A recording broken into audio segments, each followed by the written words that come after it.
एक गांव में सोनाली नाम की एक लड़की रहती थी। सलोनी के माँ बाप बचपन में ही एक दुर्घटना में गुजर गए थे। सलोनी का एक छोटा भाई था। उसके पास अपने भाई के अलावा इस दुनिया में और कोई नहीं था और वो दिन भर अपने सिर पर फलों का टोकरा लेकर सारे शहर में घूमती थी और इन फलों को बेचकर जो भी आमदनी होती उससे वो अपने घर का खर्चा चलाती थी। सलोनी इन मुश्किल हालातों से भी कभी नहीं घबराती और खूब मेहनत करती थी। वहीं दूसरी तरफ गांव के बाहर एक बहुत बड़ा राजमहल था। उस राजमहल की रानी को फल खाने का बड़ा शौक था।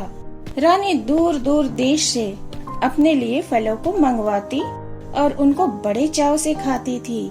रानी को हर दिन एक नया फल खाना बहुत अच्छा लगता था और वो हमेशा नए नए फलों को खाने के लिए उत्सुक रहती थी।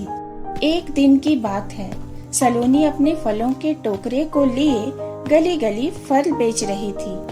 फल ले लो, ताजे ताजे मीठे फल ले लो, फल ले लो। तभी रानी को सलोनी की आवाज आती है और वो अपनी दासियों से कहती है, जाओ जरा देख कर आओ, ये कौन है? हम भी तो देखें, क्या वाकई इसके फल ताजे और मीठे हैं? जाओ जाकर उससे हमारे लिए कुछ फल लेकर आओ। रानी की दासियां सलोनी के पास पहुंच जाती हैं और सलोनी से कुछ फलों को देने के लिए कहती हैं। अरे लड़की, तेरे फल सच में मीठे हैं भी या नहीं? हमारी रानी ने तुमसे फल लाने का आदेश दिया है। अगर आज तेरे फल मीठे नहीं निकले तो तू गई काम से। सलोनी डरते डरते कहती है, जी मेरे फल वाकई मीठे हैं और रानी साहिबा को जरूर पसंद आएंगे।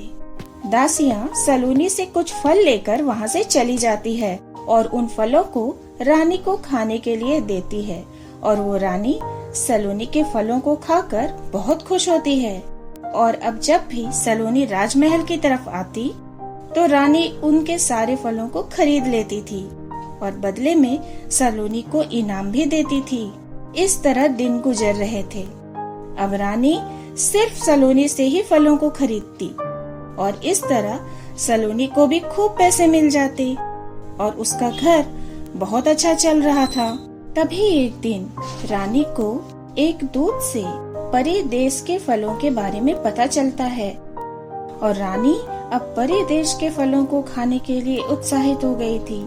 रानी अपनी दासियों से कहती है, सुनो, मैंने सुना है कि परी देश के फलों का स्वाद बहुत ही अच्छा होता है और वहाँ के फलों की बात ही कुछ और है। और हाँ, हमें वहाँ के फल चाहिए, यह हमारा आदेश है। पर रानी साहिबा, परिदेश में जाना असंभव है। वहाँ जो भी गया कभी वापस लौटकर नहीं आया। रास्ते में ही उसे डायन खा जाती है।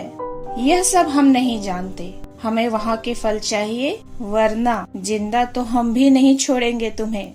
इतना सुनकर दासी डर जाती है और वहाँ से चली जाती है। सभी दासियां आपस में रानी के इस आदेश को लेकर बात कर रही होती हैं। तभी उन दासियों में से एक को सलोनी का ख्याल आता है और सभी दासियां मिलकर सलोनी को रानी के इस फरमान को पूरा करने के लिए भेजने की योजना बनाते हैं। अगले दिन दासियां सलोनी के पास जाती हैं और सलोनी से कहती हैं, सुन लड़की, रानी साहिबा ने तुझे ये आदेश दिया है कि अब से तू रानी साहिबा के लिए परी देश से फल लेकर आएगी। मगर परी देश जाना तो असंभव है। मैं भला वहाँ कैसे जा सकती हूँ? ये सब हम नहीं जानती। तुझे तो वहाँ जाना ही होगा। रानी साहिबा के लिए वहाँ के फल लाने होंगे, वरना रानी साहिबा तुझे जिंदा नहीं छोड़ेगी। यह सब कहकर सभी दासियां वहाँ से चली जाती हैं। सलोनी रानी के इस आदेश के बारे में सोचकर बहुत दुखी होती है और सोचने लगती है, परी देश जाने का मतलब है मौत के मुंह में जाना। भगवान, ये कैसी परीक्षा है मेरी। अगर मुझे कुछ हो गया तो मेरे छोटे भाई का क्या होगा? अगले दिन बिना कुछ सोचते हुए हिम्मत के साथ रानी के आदेश को पूरा करने के लिए निकल जाती है। लेकिन सलोनी ये बात नहीं जानती थी कि परी देश जाने के रास्ते में उसे डायनों के देश से गुजरना होगा। वो काफी लंबा सफर तय करने के बाद एक अजीब से दिखने वाले शहर में पहुंच जाती है, जहां 2 डायन उसे घेर लेती है। वाह वाह, कितना ताजा मांस है। आज तो हम दोनों को इंसानी मांस खाने को मिल जाएगा। दोनों डायन सलोनी को मारकर खाने के लिए जैसे ही उसके ऊपर वार करती हैं, तभी अचानक वहाँ एक तेज रोशनी होती है और एक परी आ जाती है।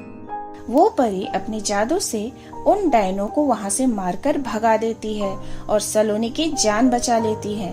अरे बेटी, तुम यहाँ इस खतरनाक जगह पर क्या कर रही हो? अगर आज मैं यहाँ नहीं आती तो ये लोग तुम्हें मारकर खा जाती। सलोनी परी को रानी के आदेश के बारे में सब कुछ बता देती है। तभी वो परी सलोनी के सामने एक बड़ा सा तरबूज घर प्रकट कर देती है और सलोनी से कहती है, ये लो बेटी, ये एक जादुई तरबूज घर है, इसे तुम अपने साथ ले जाओ। ये घर तुम्हें परी लोग के सारे फल दे देगा और अब तुम्हें दोबारा यहाँ आने की जरूरत नहीं पड़ेगी।